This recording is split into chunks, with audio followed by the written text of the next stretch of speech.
Welcome to Sky Women. I'm your host, Dr. Carolyn Moyers, a wife, mom, and board-certified OB-GYN. This is a place to educate, empower, and inspire. Join us each week as we share the power of women's stories. Real women, real stories, real inspiration. Put on your stretchy pants. Let's get going.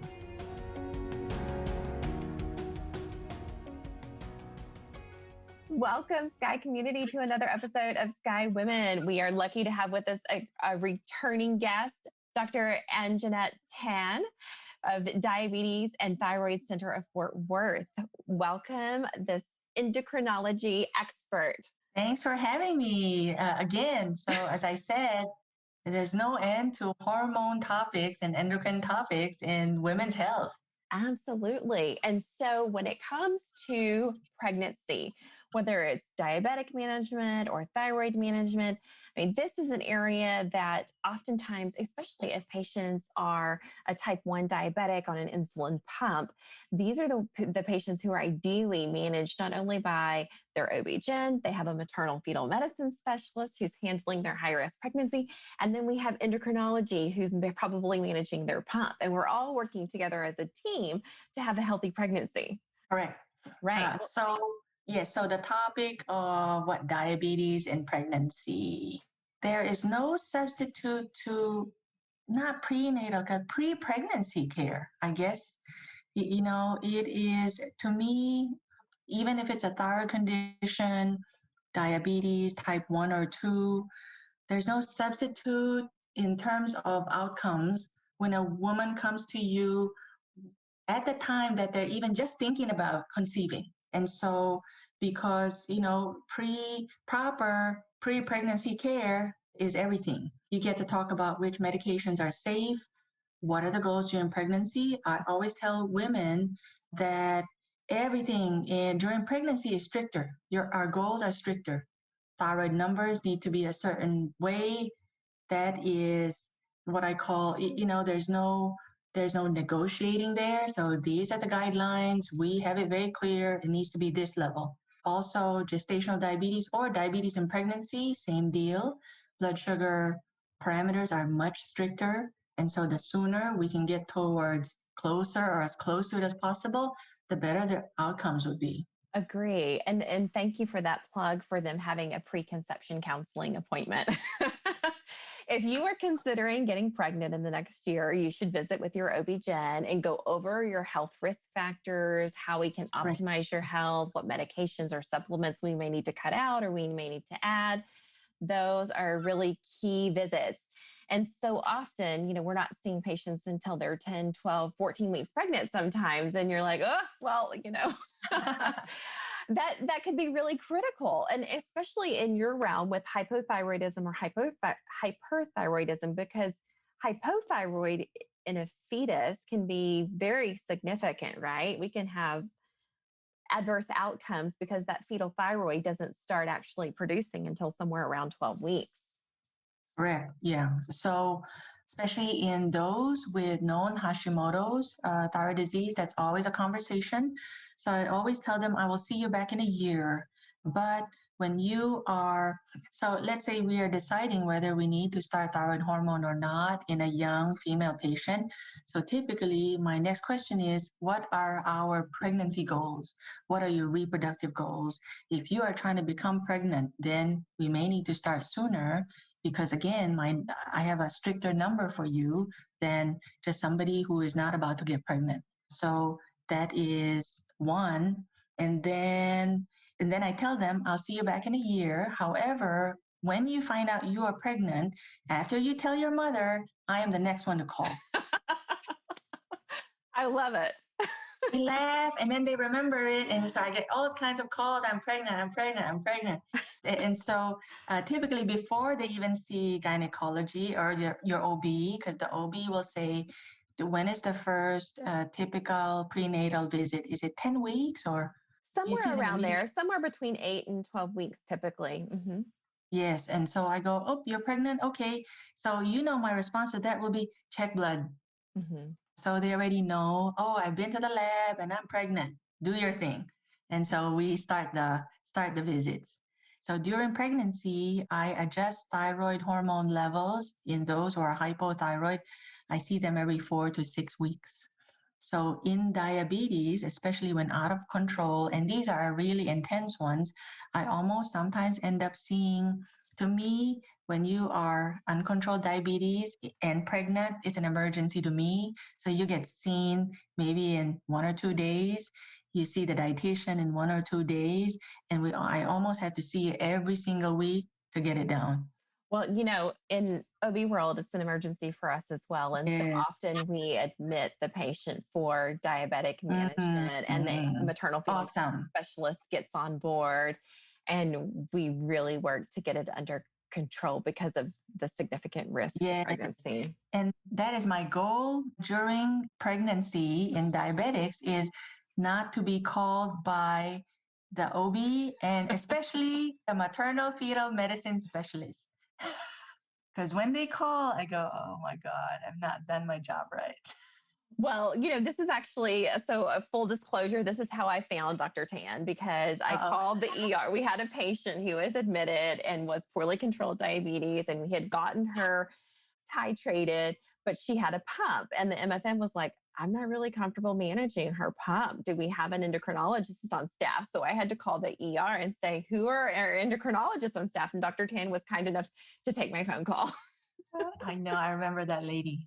Remember that lady. She was really nice. She was very knowledgeable about her case, about her condition. That's always helpful, right? It's like Yeah, I love it when patients are willing to meet us in the middle and really kind of take control yeah, over getting the management that we so desperately need in pregnancy yes, to avoid the adverse outcomes. yes. I find that women really, when they are pregnant, I feel that because I think you're caring for somebody else, your fetus, I think they are more on board. They're more on board with their control, especially, you may see a lot of, for example, type 1 diabetics who've had diabetes for a long time. And then, they may not, be under the best control, but then there's something that happens to you. I don't know, it's your psyche or your sense of self or the fact that you're caring for some other being in that they are more like on top of things. And of course, nobody wants to have poor outcomes. And so a lot of times patients are really on board. Right, right. I think with proper counseling and they realize, oh, we mean I could have excessive weight gain, I could have a large for gestational infant, I could have preterm birth, I could have preeclampsia, I could, baby could be hypoglycemic at birth, I could have a stillbirth, like so many things can happen, So even many things. congenital anomalies, like of the a heart, specifically in poorly controlled diabetes and pregnancy. So there's just so many things that can happen. And so when we can really educate the patient and empower them, not fear-based, right, but educating them so that they feel like, okay, I'm bought in and I'm going to do what I have Yes. to do to be a part of the solution here to keep me and my baby as healthy as possible. That is great. Yes, I completely agree. Completely agree. Yeah. So it takes a team, it takes a village. It takes a village. And some of us have to play good cop, bad cop, and in between, all kinds of ways. And I would say that's why it takes so many visits. Patients need to trust us that we are there we say what we say, we give the recommendations, and we are very strict. They see our heart. So ultimately, right, it's the communication between you and your doctor. If they trust you, meaning they will go to the mile. But I say that don't do this for me. You're not doing this for me. This is you, Right. right? I do not go home with in fact, I cannot go home with you. I'm very high maintenance. I need many things. And so you had to do this on your own. And when they have good outcomes, you did this.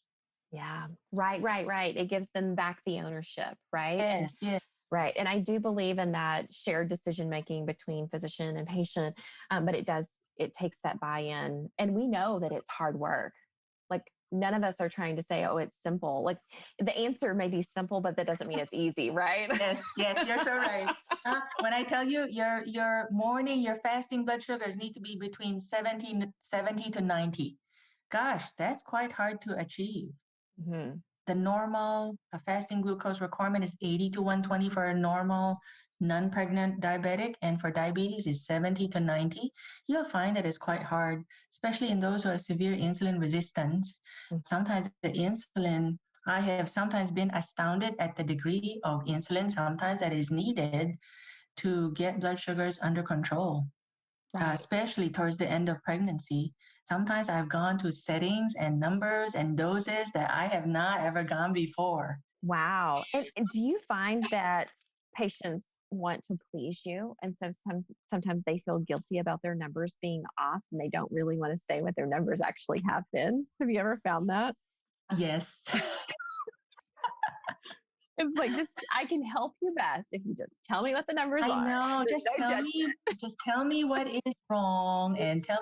I've had patients actually, I don't know. I used to work in a small town in Virginia before I came to Fort Worth. And, basically I had my windows open. I could see what patients did from when they got out of the car to come into my office because I was just right there. And I would sometimes observe patients sticking their fingers or filling out their notebooks while they were like from the car to my office, I swear. And I saw, what is the point in that? Again, I remind them, I'm a doctor for adults. You're an adult. I'm an adult. I tell you what I feel you should do. And this is a license. Right. Right. Oh. Okay. So tell us, what is your goal for the TSH, that thyroid hormone that we measure in pregnancy? Where do you like to keep Pregnancy, less than 2.5. So Okay. is where the guidelines are. Especially in the data is well established more in Hashimoto's thyroiditis. So if you have TPO and thyroglobulin antibodies, you have Hashimoto's.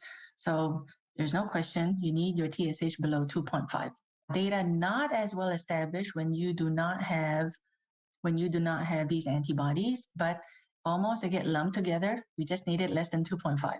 All right. So, for those who are trying to conceive or planning a pregnancy in the next year, what would be, whether they have a existing diagnosis of diabetes or hypothyroidism or not, like what would your recommendations be? What would the expert endocrinologist recommendations be? So for thyroid, what I would say is, a good healthy diet that is varied, not too restrictive. For thyroid health, iodine is a big thing. And people ask me, I do not even measure. It's not my typical practice to measure iodine levels because historically the United States really is an iodine, what we call iodine replete country. There may be small pockets, and Texas is not one of them. We also have we have had an iodine program where we have iodized salt readily available. And if you're a normal person eating, normal food like bread, go to the grocery store. So, for example, bread is rich in iodine. And so I always say like a good, varied, healthy diet is fair. And you see your OB, you may want to do prenatal vitamins, I guess folic acid. Oh, It's one absolutely. of the big ones that you recommend. And if there is maybe family history, like let's say you have no diagnosis, if there's a family history of thyroid disease, is to get screened with a TSH, maybe even thyroid antibodies so that you know what your risk is. I agree. If there is a family history, absolutely test early. And about prenatal vitamins, if you are of childbearing years, you should be on a prenatal vitamin. Accidents happen all the time. There. And the deed is already done before you even know you're pregnant. It's already, yes. Exactly, Yes. exactly. And we need the prenatal vitamins specifically for that folic acid that is so important to prevent neural tube defects in that first trimester. And you may not even realize you're pregnant until, Correct. yeah. Yes, yes, Yeah. yes. So sooner is better. Okay. Well, it's always a pleasure to chat. Thank you so much. Thank you for having me. All right. Until next time, be well. Thank you.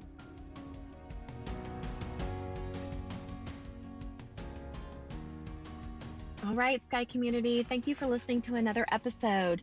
This episode was sponsored by Sky Women's Health. As a reminder, we're in the Dallas-Fort Worth area, and we help relieve back pain and pelvic pain in pregnancy and beyond. If you are pregnant and having pain and you feel like you have no reliable way to relieve it, look us up at skywomenshealth.com, request an appointment, and we'll call to get you scheduled. As a board-certified OB-GYN with a neuromusculoskeletal medicine fellowship, I help you realign with hands-on drug-free treatment and relieve pain on the spot without medication. We'll help you maintain these results through your pregnancy and postpartum period. Every pregnant person deserves this, and we are so excited to serve you. You can find us on our website, as mentioned, or on social at Sky Women's Health, or you can call the office at 817-915-9803. That's it for today. Until next week, be well.